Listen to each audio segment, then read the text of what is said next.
This is a pretty cute dresser, but why then is it in my garage getting dusty and drying out and cracking?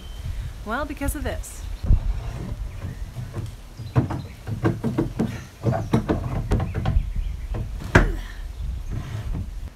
It's a big pain in the butt, so I'm going to do what I can to try and make it so that the drawers come in and out much easier. I ended up laying the piece on its back, and that's when I realized, whoa, the reason they don't slide well is because the inside parts that are holding the drawer at the slide point, they're measured and put in where the drawer would be if it was laying on its back. Once you flip it back upright, gravity pulls the drawers down and then it just doesn't line up right and it doesn't work well. So I went ahead and started hand chipping out the pieces. And then, of course, I had to sand them down and do everything like that. Now, there's not a lot of great footage on this because there is a point at almost every project I do where I get so in my head and so lacking in confidence that I think, oh, this is never going to work. I'm just going to end up with a hot mess. Why film? But I press on and I think, well, maybe I'll save this piece from going in a landfill, even if it doesn't turn out to be anyone's cup of tea. So I did press on.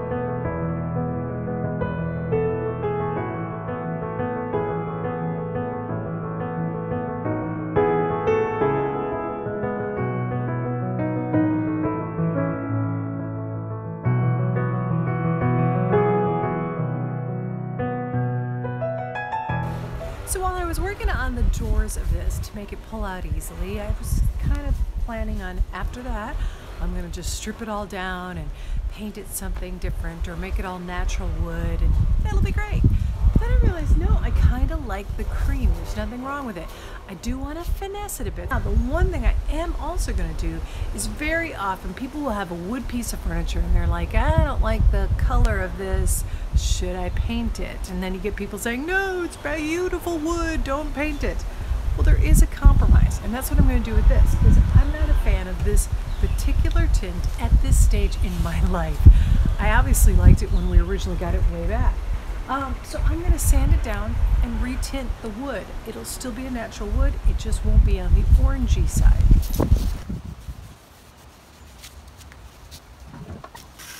Thinking there wasn't a whole lot of top coat on this, I thought I'll just go with my very handy cordless sander. And it cut into it and everything, but it just wasn't quite enough. Whenever you're doing long stretches of pieces anyway, you just may as well go straight to your palm sanders. They have more strength and power in them. I'll eventually learn that lesson myself.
incomplete. It's still on the orangey side. So I'm going to try bleach.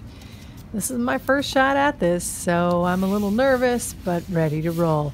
Now, I am wiping off the piece before, even though I was using the little sanding duster, but got to make sure it's very, very cleaned off before applying the bleach technique. Now, I'm using this particular bleach because that's what I had. I have no idea whether this is better or any other is. So go with caution with your choice of bleach. To apply the bleach, you could use a brush. However, I felt like I had more control when I used just an old t-shirt to wipe it on. And the plan is you're going to wipe it on the piece like you would, make sure you're covering everything like a top coat. Again, sticking with the grain of the wood, and then just let it dry. And it usually takes at least a couple times, maybe 3 times. And then the plan is that you have to then neutralize it once it's done its work.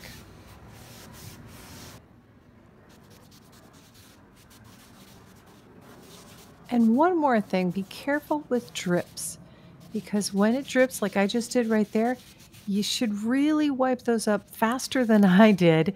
I do get to them though, but it's because the drip itself will start to make that particular spot even lighter than what you have the rest of it doing.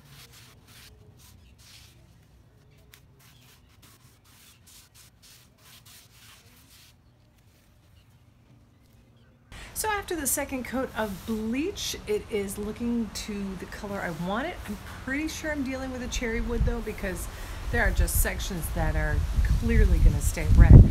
But I need to get the bleach to stop doing what it's doing. It's no longer going to lighten, but what it is doing is like the connective tissues, I guess you would say, of the wood.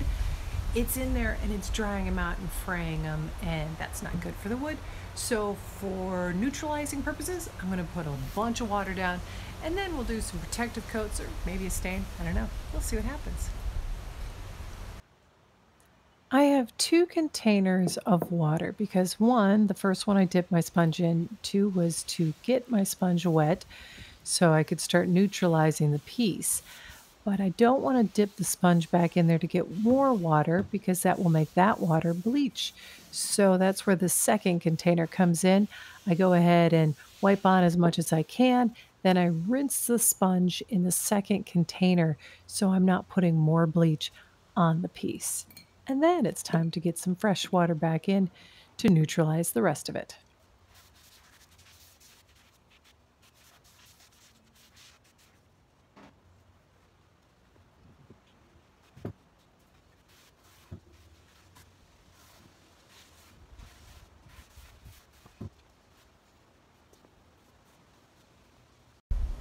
Well, I spent the day out and about thrifting, and I came back and I decided, it's just not light enough. So I'm going to do one more bleach wash. So that would be number 3.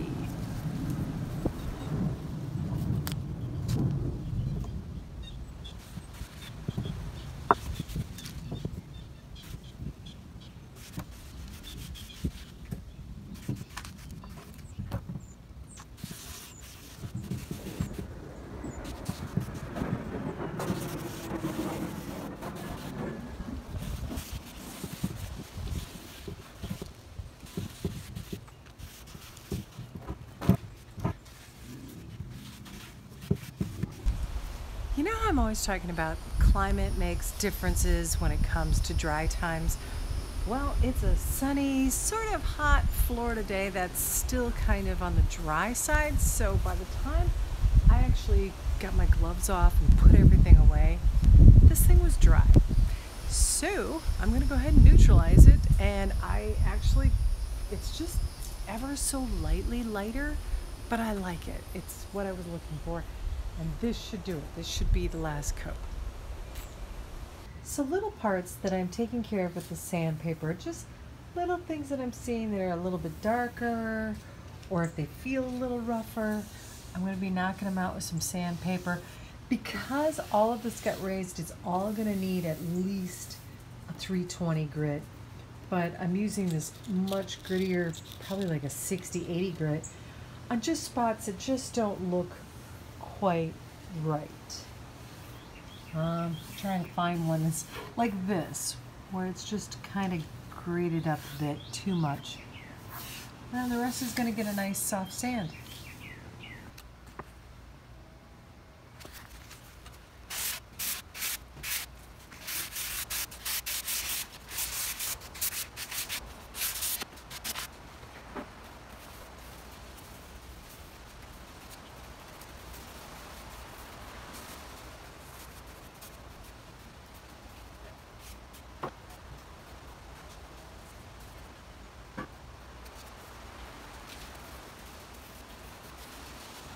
I like it, except for I had to go back through and sand some certain areas, big patch right there, because it was still a little bit on the rough side, and it came up orange again. So I'm thinking this must be maybe a cherry wood or a teak. It's pretty soft, and the grain's rather wide, so I know it's not mahogany, but that's pretty much the extent of my wood expertise as far as knowing what type of wood it is. So I got to do something on the top of it that would be maybe a whitewash, but then the whitewash, I thought, no, I want to leave the drawers, everything else cream. That's only going to look dingy compared to the whitewash, so dark stain. Fine. How about a dark blue stain? Yes, I love blue. Using Retique, which I have used before on projects, the dining room chairs, and I also used it on a lampshade. Not everybody loved that one, but hey, I still like it and I still love the color. So what I did is it has to be, by the way, when you do this, it has to be a chalk type paint or a mineral paint in order to work as a stain as well. And I took 50/50 Retique paint. It could be any of your chalk paints or mineral paints with water. And I'm just brushing it on. Then I'm going to leave it sit for a minute. Then I'll wipe it off. This will then, after it dries, take a second coat with a light sand in between.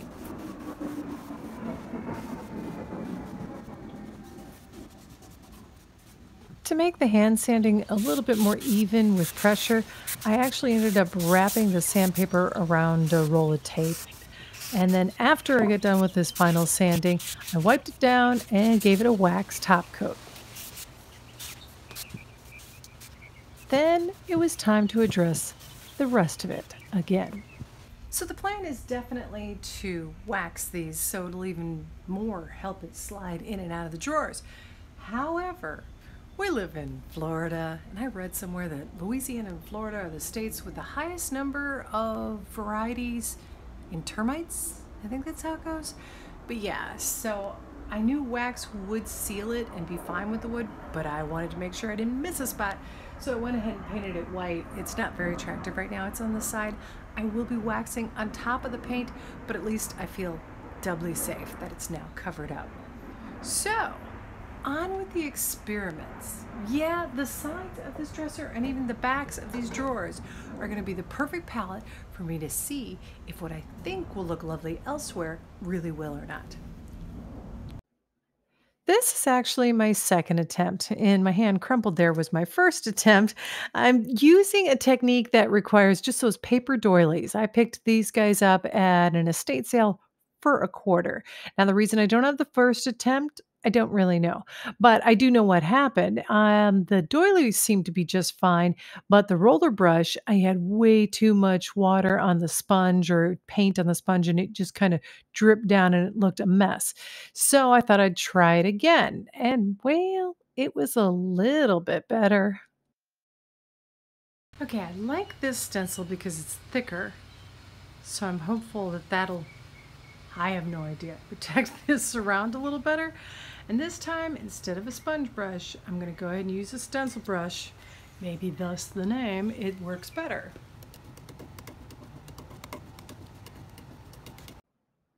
Now, I still think there's a place for the doily to work, just not on this piece. This did work better, but still on the messy side. I thought maybe it was just me. I gave it another shot. Didn't really like how this turned out either. So, on to test number 3. This go around, this may be familiar if you watched what I did to some stools. This is the same self-adhesive stencil. I'm gonna try and just see if this would work. Maybe it's the tool I'm using. We're just gonna see. Well,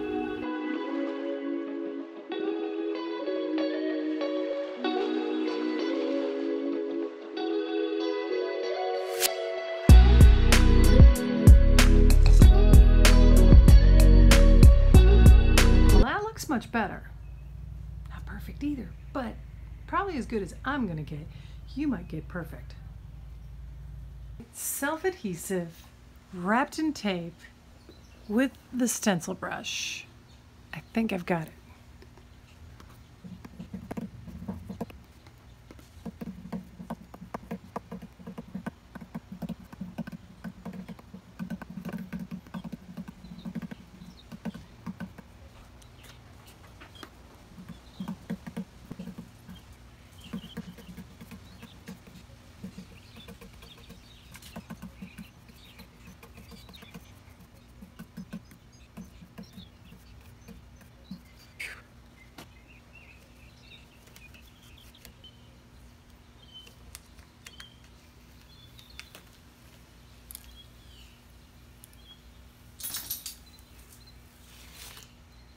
All right, I don't hate it.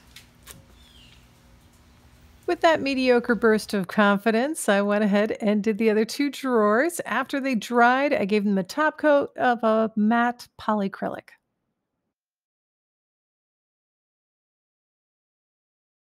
Well, that's a wrap on the piece that used to be in the garage. It is no longer going to be hanging out in my garage. I think I might use it to store some craft items in. Maybe I'll sell it. I don't know. I'm not completely finished.